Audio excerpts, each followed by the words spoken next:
মানুহে চিনেমা চাব নোযোৱা হ'ল চ' সেইটো সময়ত VCD যদি যিহেকে VCD ইমান চলি আছিলে ভাবিলে ঠিক আছে VCD কে বনাই দিওঁ চ' সৰু সৰু মুভিজ বনোৱা ষ্টাৰ্ট কৰে যোনটো এখন চিডিতে হৈ যায় চ' এখন ষ্টাৰ্ট কৰিলে ফাৰ্ষ্ট VCD ষ্টাৰ্ট কৰিলে পবিত্ৰ মাৰ্ঘৰিটা আৰু মানস ৰবিনৰ Jonbai it was the first VCD আৰু এইখন ইমান ছাকচেছফুল হ'ল জাষ্ট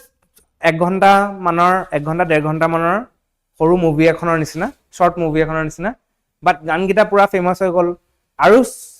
মানে এখন মানে তেওঁ নিজে ইণ্টাৰভিউতে কয় সেইটো সময়ত কি হৈছিলে এতিয়া কংগ্ৰেছ চৰকাৰে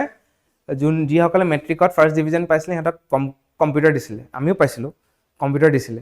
চ' কম্পিউটাৰ চবে আনি VCD বিলাক আনে ডাইৰেক্ট কপি কৰি পেলাই থৈ দিয়ে তাৰপিছত জাষ্ট শ্বেয়াৰ কৰে আৰু পেন ড্ৰাইভ দি শ্বেয়াৰ কৰি দিয়ে অ'কে চ' সেইটো কাৰণে